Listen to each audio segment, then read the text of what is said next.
거북선 내부 구조에 관한 관심은 1934년 언더우드가 영어 논문을 발표하면서 시작되었습니다. 미국인인 언더우드는 1층에서는 서양식 노를 젓고 2층에서는 대포를 쏘는 구조로 거북선 내부를 추정하였습니다. 1974년 김재근은 언더우드가 추정한 거북선을 거의 그대로 계승한 거북선 2층 구조설을 주장하였습니다.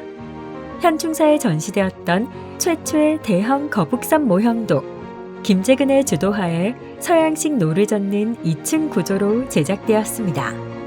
1976년 남천우는 거북선은 서양식 노를 젓는 2층 구조가 아니라 한국식 노를 젓는 3층 구조였다고 주장하였습니다. 남천우의 주장에 따르면 거북선 1층은 빈 공간, 2층은 한국식 노를 젓는 공간, 3층은 포를 쏘는 공간입니다. 남천우가 3층 구조설을 발표한 후 김재근도 새로운 2층 구조설을 제시하였습니다. 김재근이 주장한 거북선 2층 구조설에 따르면 2층에서 노를 젓고 3층에서 포를 쏘는 것이 아니라 노를 젓는 작업과 포를 쏘는 작업을 2층에서 동시에 하게 됩니다. 1978년 해군은 국가표준설계 거북선 도면을 발표하였습니다. 이 설계도를 근거로 실물 크기의 거북선을 제작하여 해군 사관학교에 전시하였습니다. 이때부터 영화와 드라마, 모형과 도서 사파들은 해군 사관학교에 전시된 거북선을 토대로 제작되었습니다. 이렇게 거북선 실물을 2층으로 제작하면서 2층 구조설은 3층 구조설을 누르고 정설이 되었습니다. 2층 구조 거북선의 장점은 배의 무게중심이 낮아 복원력이 뛰어나다는 것입니다.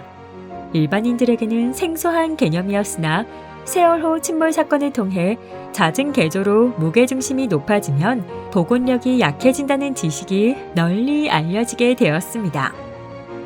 그렇다면 복원력이란 무엇일까요? 복원력은 기울진 배를 원래대로 되돌리는 힘입니다. 배는 중력과 부력이 균형을 이루면서 물에 떠있게 됩니다. 배가 기울어지면 무게중심 G는 그대로지만 부력중심 B가 기울어지는 쪽으로 이동하게 됩니다. 이때 무게중심 G와 부력중심 B 사이의 수평 거리가 바로 복원력의 크기입니다. 화면을 보시면 오른쪽 상황에서 더 큰 복원력이 작용하는 것을 알 수 있습니다. 2층 구조 거북선과 3층 구조 거북선을 비교하면 무게중심 G가 낮은 2층 구조 거북선이 3층 구조 거북선에 비해 무게중심 G와 부력중심 B 사이의 거리가 더 길다는 것을 알 수 있습니다. 이 때문에 2층 구조 거북선에 더 큰 복원력이 작용하는 것입니다. 부력중심 B에서 수직으로 올린 직선과 거북선의 중심선이 만나는 지점이 바로 메타센터 M입니다. 메타센터는 회전 중심이라고 부르기도 합니다. 메타센터 M에서 무게중심 G의 값을 뺀 거리를 GM이라고 합니다.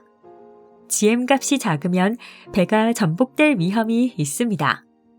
무게중심 G가 메타센터 M보다 더 높아지는 경우에는 GM 값이 마이너스이므로 배는 복원력을 상실하고 전복됩니다.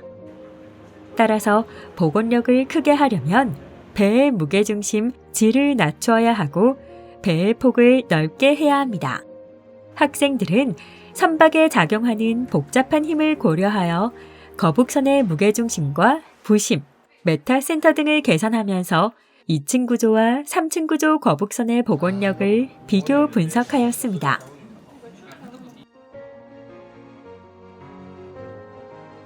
저희는 물리 시간에 중력이랑 부력 그리고 토크 등의 개념을 배웠는데 실제로 선박의 복원력을 계산하는 과정에서 이러한 개념들을 사용을 해서 충분히 이해를 할 수 있었고 또한 이러한 개념들이 메타센터를 계산하는 데 굉장히 유용할 수 있게 사용할 수 있었습니다.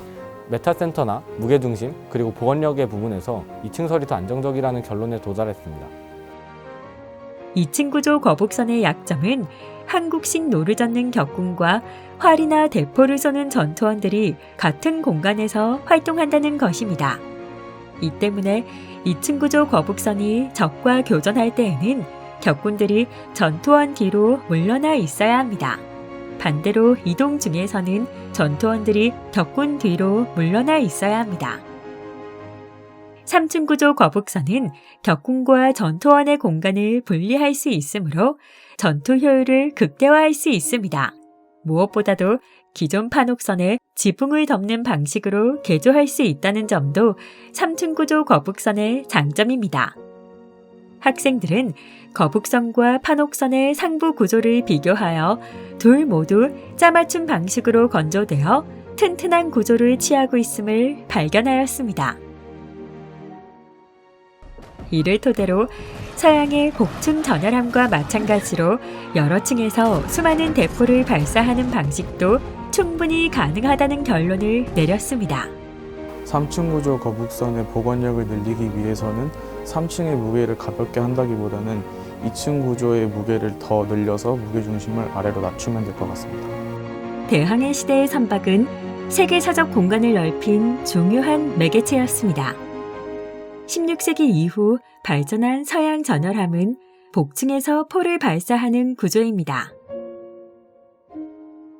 거북선의 상판도 한옥과 같은 굉장히 견고한 구조를 가졌기 때문에 2층과 3층에서 동시에 포를 방파할 수 있었던 것으로 생각됩니다.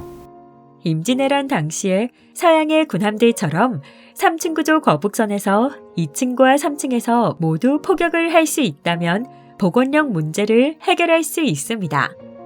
2층에 설치된 함포들의 무게 덕분에 배 전체의 무게 중심이 낮아지기 때문입니다.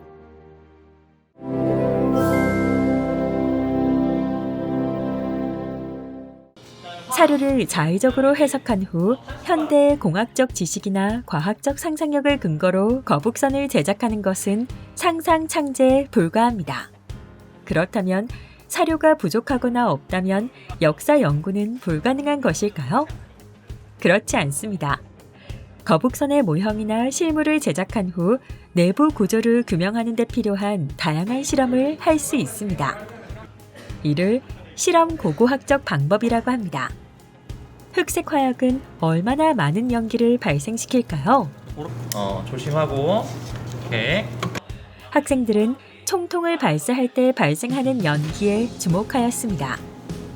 흑색 화약의 치명적인 약점은 발사 시에 엄청난 연기를 발생시킨다는 점입니다.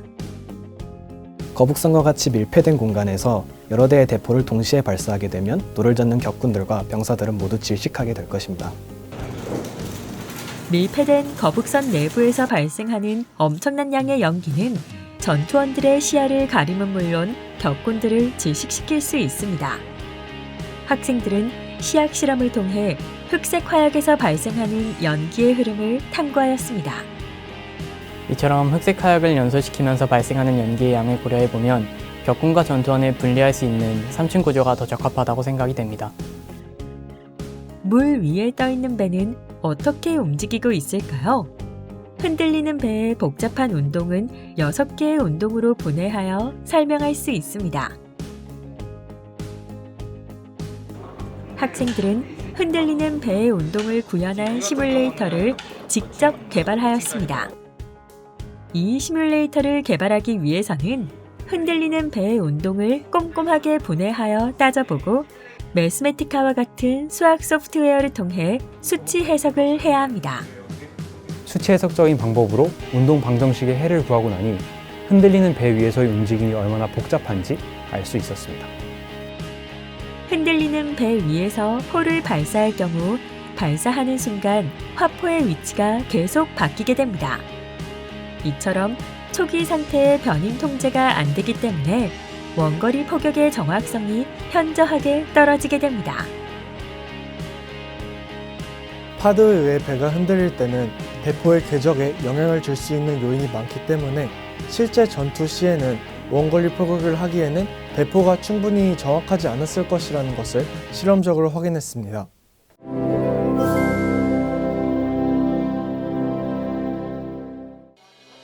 거북선의 내부 구조를 정확하게 추론하기 위해서는 사료를 탐구하거나 실험 고고학적 방법으로 추론하는 것 이외에 공학적인 사고에 입각해 비용을 따져보아야 합니다. 2층 구조 거북선의 건조 비용은 대략 얼마나 되는지 추론하고 3층 구조로 건조할 경우에는 어느 정도의 비용이 더 증가하는지 꼼꼼하게 따져보아야 합니다. 학생들은 먼저 임진왜란과 비슷한 시기에 소나무의 종류와 분포를 조사한 후 소나무의 나이가 100년 정도인 중남부 평지형 소나무의 크기를 평균치로 추정하였습니다. 소나무는 바로 목재로 사용할 수 있는 것이 아니라 상당한 시간을 건조해야 하므로 나무를 베고 건조하는 작업에 많은 공임이 들어갑니다. 산림 자원을 가공해 선박용 목재로 부가가치를 창출하는데 생각보다 많은 비용이 들어간다는 것을 알게 되었습니다. 학생들은 사료를 통해 임진왜란 당시의 기후 조건을 추론한 후 당시 기후가 목재 건조에는 최악의 조건임을 밝혀냈습니다. 거북선에는 얼마나 많은 목재가 필요할까요? 학생들은 거북선을 여러 개의 모듈로 분해한 후 현대조선공학에서 선박의 면적 계산에 사용하는 수식을 활용하여 거북선 제작에 필요한 갑판과 벽면의 면적을 계산하였습니다. 학생들의 계산에 따르면 거북선을 2층 구조로 만들면 3척을 건조할 수 있지만 3층 구조로 제작할 경우에는 2척밖에 건조할 수 없게 됩니다. 단순 계산으로 거북선을 2층에서 3층으로 올렸을 때 목재 사용량이 33% 증가해야 하는데 저희가 따져보니 약 54.7%가 증가하였습니다. 건조 비용과 더불어 따져보아야 할 것은 유지보수 비용입니다. 목선은 썩기 마련이므로 주기적으로 개조를 해야 합니다. 3층 구조 거북선의 유지보수 비용은 2층 구조 거북선에 비해 많이 들어갈 수밖에 없습니다. 이와 같이 거북선 건조에 필요한 목재 최적과 유지보수 비용들을 계량적으로 따져보면 2층 구조 거북선이 3층 구조에 비해 더 실용적입니다. 단순히 소나무를 베어서 선박을 제작한다고 생각하면 안 되겠다고 생각하게 되었습니다. 앞으로 2층 구조의 거북선과 3층 구조의 거북선의 편익과 비용 관계를 조금 더 꼼꼼히 따져보도록 하겠습니다.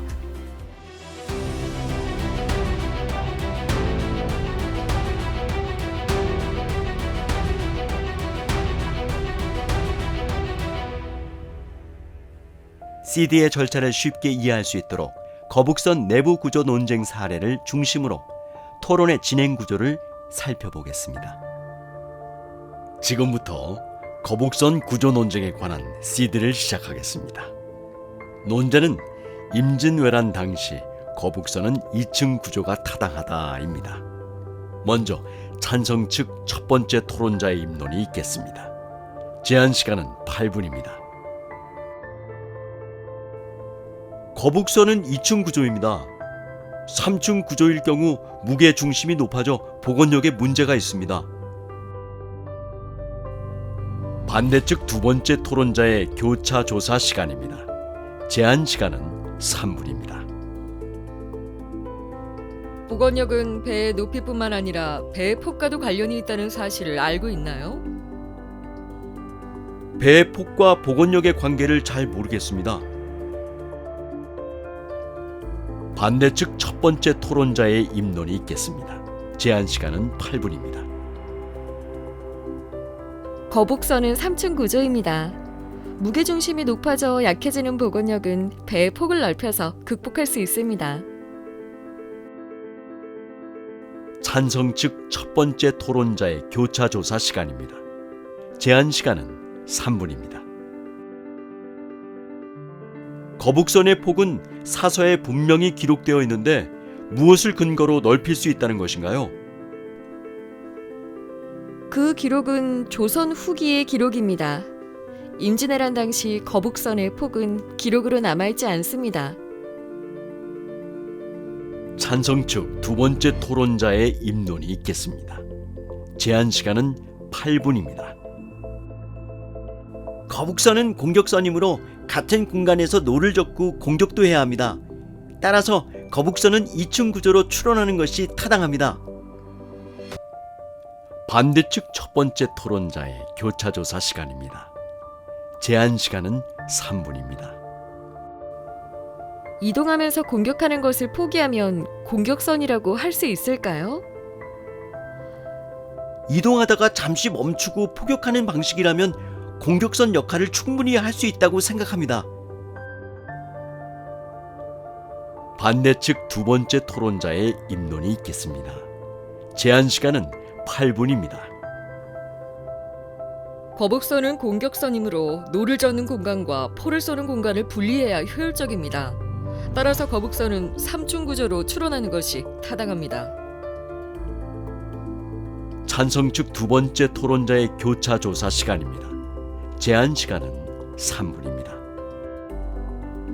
현대 군함들도 이동하면서 한 포를 쏘면 정확도가 크게 떨어져 되도록 정지 상태에서 한 포를 쏜다는 사실을 알고 있습니까?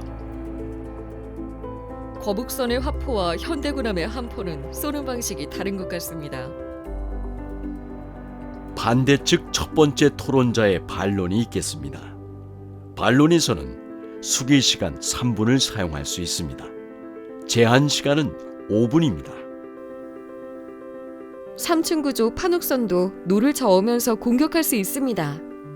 판옥선의 복원력에 문제가 없다면 판옥선의 지붕만 씌운 3층 구조 거북선도 큰 문제가 없을 것입니다.